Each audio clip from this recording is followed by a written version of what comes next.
Madinah dalam sepekan, rangkuman peristiwa yang terjadi di Bumi Gorong 9 dari tanggal 8 sampai 12 Februari 2021.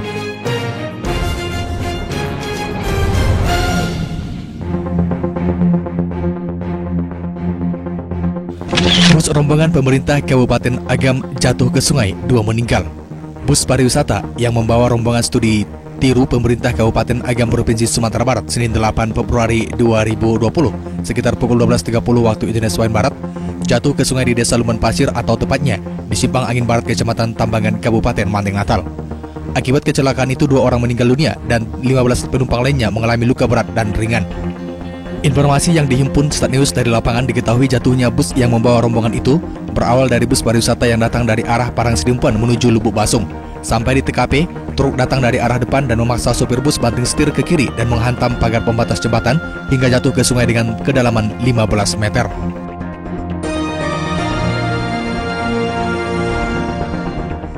Korban meninggal rombongan bus pemerintah Kabupaten Agam bertambah. Korban meninggal akibat jatuhnya bus rombongan yang membawa pegawai pemerintah Kabupaten Agam Provinsi Sumatera Barat di Desa Lumen Pasir, Kecamatan Tambangan, Kabupaten Manteng Natal bertambah 1 orang. Sehingga keseluruhan jumlah korban meninggal menjadi 3 orang. Korban meninggal ketiga atas nama Fatimah. Korban meninggal sekitar pukul 18 waktu Indonesia Barat atau Senin malam 8 Februari 2021 di RSUD Panyabengan. Kepala Puskesmas Kotonopan Dr. Wuryandari yang dihubungi Senin malam membenarkan jumlah korban meninggal bertambah menjadi 3 orang. Ia mengungkapkan sekitar pukul 22 waktu Indonesia Barat ketiga jenazah sudah diberangkatkan ke kediaman masing-masing.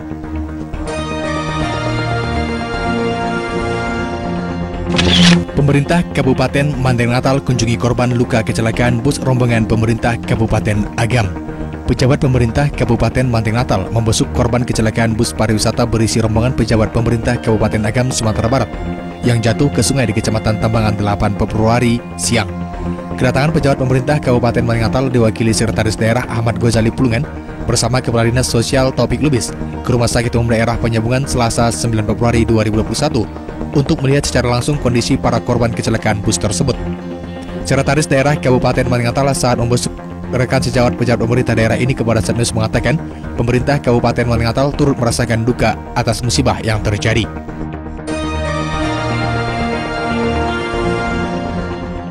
Pemerintah Kabupaten Manteng Natal gelar vaksinasi tahap pertama. Pemerintah Kabupaten Manteng Natal melaksanakan vaksinasi COVID-19 tahap pertama di Balaskodang Parbangunan Selasa 9 Februari 2021. Pelaksanaan vaksinasi ini dipantau secara langsung oleh Bupati Manteng Natal Dr. Randus Dahlan Hasan Nasution. Sejumlah pejabat baik dari pemerintah Kabupaten Manteng Natal maupun Forkopimda turut hadir dalam pelaksanaan penyuntikan vaksin jenis Sinovac ini. Bahkan beberapa di antara mereka merupakan orang pertama yang disuntik vaksin. Bupati Madinah yang tidak ikut divaksin karena usia yang telah melewati batas sampel didampingi Kepala Dinas Kesehatan Dr. Syarifudin Nasution kepada Start News menyampaikan pelaksanaan vaksinasi ini merupakan upaya sosialisasi agar masyarakat tidak takut atau was-was.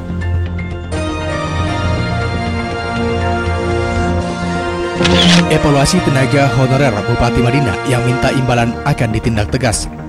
Melalui surat bernomor 800-0733-BKD tahun 2021 tertanggal 5 Februari, Bupati Manteng Natal mengingatkan semua pejabat aparatur sipil negara di lingkungan pemerintah Kabupaten Manteng Natal agar tidak main-main dalam melakukan evaluasi tenaga honorer.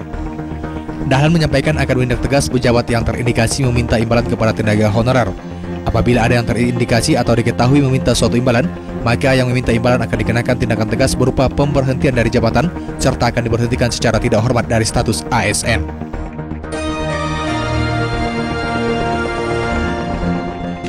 Dugaan maladministrasi dana alokasi khusus Dinas Pendidikan Kabupaten Manteng Natal, mahasiswa Madinah demo di Kejatisu.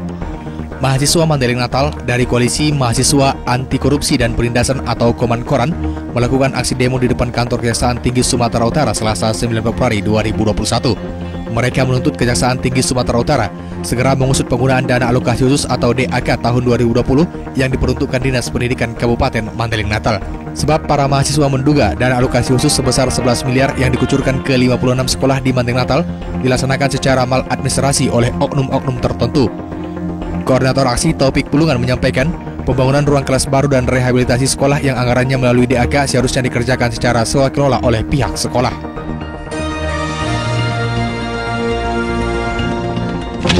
Nilai sepelekan nyawa manusia, KNPI Madinah tolak keberadaan PT SMGP. Dewan Pengurus Daerah Komite Nasional Pemuda Indonesia atau DPD KNPI Kabupaten Madinah Natal menyatakan penolakan terhadap perusahaan yang menyepelekan nyawa manusia berdiri dan beroperasi di Kabupaten Madinah Natal. KNPI Madinah juga mengaku sependapat dengan pernyataan anggota Komisi 7 DPR RI Zulfikar Hamonangan yang menyampaikan kritik keras terhadap perusahaan panas bumi PT SMGP terkait kasus gas beracun yang merenggut 5 korban jiwa dan puluhan masyarakat Sibangor lainnya harus melewati perawatan intensif di RSUD Penyebengen. Wakil Ketua KNPI Madinah Fahmi Hendrawan Nenggolan menjelaskan bahwa KNPI Madinah menilai semburan gas yang keluar dari salah satu wellpad sumur uap gas pada proyek yang dikelola oleh PT SMGP yang membuat masyarakat sekitar keracunan ialah bukti kalau perusahaan ini sangat menyepelekan keselamatan nyawa manusia.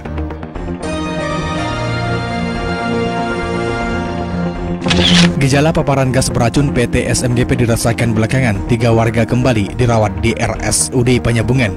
Korban malapetaka gas beracun milik perusahaan pembangkit listrik tenaga panas bumi atau PLTP di PT Sorik Marapi Geothermal Power atau SMGP di Desa Sibangor Julu, Kecamatan Puncak Sorik Marapi masih terus bertambah. Pasalnya hingga saat ini masih ada korban lain dilarikan ke Rumah Sakit Umum atau RSUD Penyebengen setelah mengalami gejala mual dan sesak pernapasan. Bahkan salah seorang korban merupakan korban dari puluhan kemarin yang sempat menjalani perawatan di rumah sakit. Kepala Desa Sibangor Julu Auludin ketika dihubungi pada Rabu 10 Februari 2021 menyebutkan masih ada 3 orang warganya yang dibawa ke rumah sakit.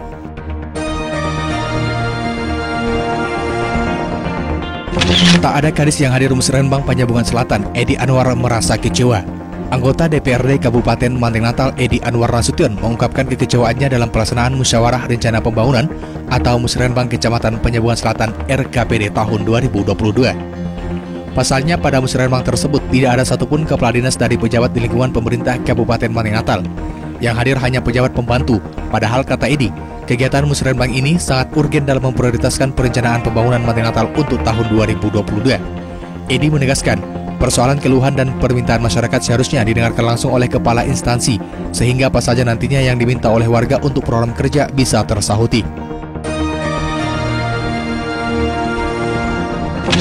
Meski telah periksa 23 orang terkait kasus PT SMGP, polisi belum tetapkan tersangka.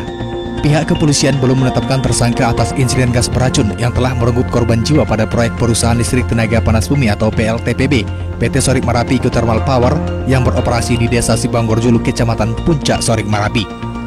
Kasat Reskrim Polres Madinah AKP Azwar Anas mengatakan, sejauh ini untuk kasus malapetaka gas beracun di sektor T sumur pengeboran PT SMGP Desa Sibangor Julu, sudah 23 orang yang diperiksa termasuk dari kepolisian.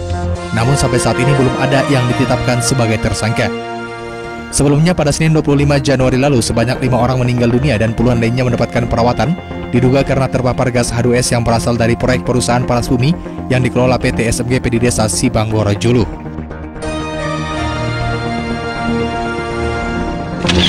Linda, ibunda almarhumah Kaila Zahra kembali dilarikan ke rumah sakit. Linda, 38 tahun, yang sebelumnya menjadi korban yang turut dirawat di rumah sakit karena menghirup gas beracun H2S milik PT Sorik Marapi Geothermal Power yang terjadi pada 25 Januari 2021 lalu, kembali dilarikan ke rumah sakit setelah kondisi tubuhnya memburuk dan mengalami mual-mual.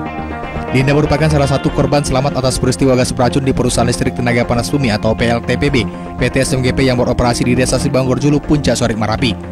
Linda ketika dihubungi Star News beberapa waktu yang lalu menceritakan, ia dan anaknya Kaila Zahra berada sekitar 300 meter dari wellpad T milik PT SMGP, tempat malapetaka yang menewaskan 5 orang itu terjadi. Meski ia selamat, tapi harus kehilangan anaknya yang baru berusia 5 tahun.